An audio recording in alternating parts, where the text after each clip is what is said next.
Assalamualaikum warahmatullahi wabarakatuh.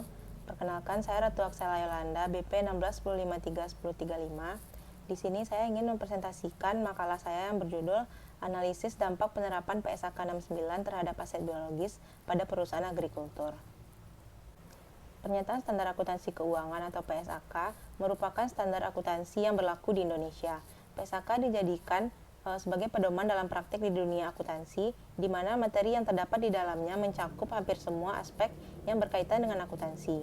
Dan dalam penyusunannya, melibatkan orang dengan kemampuan dalam bidang akuntansi yang tergabung dalam suatu lembaga yang dinamakan Ikatan Akuntansi Indonesia atau yang biasa dikenal dengan sebutan IAI. Pada saat ini, di Indonesia sudah memiliki standar yang mengatur tentang sektor pertanian. Peraturan tersebut ada di dalam PSAK 69 yang telah disahkan oleh Dewan Standar Akuntansi Keuangan. PSAK 69 ini diadopsi sesuai dengan standar yang ada di IAS 41. Dalam hal ini, peraturan yang terdapat di dalam IAS 41 tidak memiliki perbedaan dengan PSAK 69, tetapi ada beberapa hal yang perlu disesuaikan terhadap kondisi di Indonesia.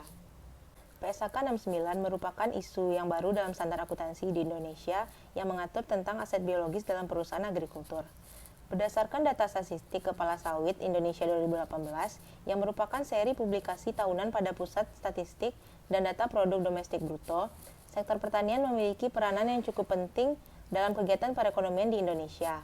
Karena itu diperlukan adanya PSAK 69 ini agar laporan mengenai aset biologis yang disajikan dapat sesuai dengan peraturan yang berlaku dan tetap menarik investor untuk tetap berinvestasi di perusahaannya.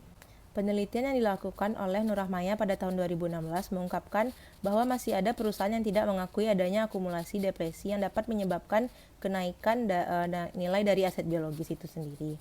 Dan juga penelitian yang dilakukan oleh Pratiwi pada tahun 2017 mengungkapkan bahwa di PT Perkebunan Nusantara 12 Kali Senen ditemukan kesulitan ketika pengukuran dengan metode pada PSAK 69 agrikultur tidak ditemukan adanya pasar aktif tersebut. Dengan adanya perbedaan masalah mengenai penerapan PSAK 69 atas aset biologis di berbagai perusahaan agrikultur, maka penulis tertarik untuk menganalisis PSAK 69 ini.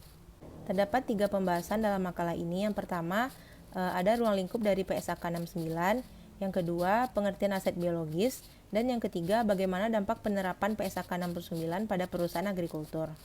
Ruang lingkup dari PSAK 69 ini meliputi aset biologis kecuali tanaman produktif, produk agrikultur pada titik panen, dan hibah pemerintah.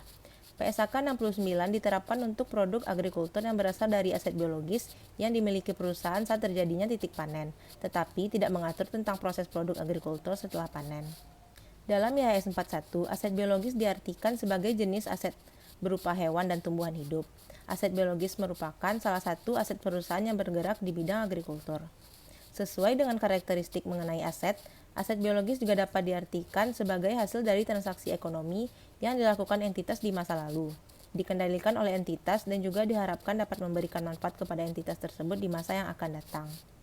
Penulis mengambil contoh dari penelitian yang dilakukan oleh Firnilia Restu Anggraini dan Hastuti tentang analisis penerapan PSAK 69 atas aset biologis di PT Perkebunan Nusantara 8. Pada awalnya, PT Perkebunan Nusantara tidak mengakui adanya aset biologis dengan tersendiri, tetapi digabungkan dengan tanaman produktif sehingga aset yang dimiliki perusahaan tidak disajikan dengan tepat. Jadi pada PSAK 69 ini terdapat karakteristik yang lebih detail mengenai pengukuran dan pengelompokan aset biologis. Dengan diterapkannya PSAK 69 pada perusahaan agrikultur, maka perusahaan dapat meningkatkan nilai aset yang dimiliki oleh perusahaan tersebut. Pada laporan keuangan PT Perkebunan Nusantara 8 untuk tahun 2017, terdapat peningkatan total aset untuk tahun tersebut. Salah satu penyebab kenaikannya adalah adanya aset biologis yang diakui sehingga aset yang dimiliki oleh PT Perkebunan Nusantara 8 dapat diungkapkan secara lebih relevan. Dan juga berdasarkan laporan keuangan PT Perkebunan Nusantara 8 untuk tahun 2018, aset biologis dibagi menjadi aset biologis lancar dan tidak lancar. Dengan adanya perhitungan aset biologis ini, dapat diketahui berapa transaksi masa lalu yang memungkinkan untuk memperoleh hasilnya di masa depan, sehingga aset yang dimiliki perusahaan dapat diketahui secara keseluruhan. Mungkin sekian presentasi saya untuk makalah ini.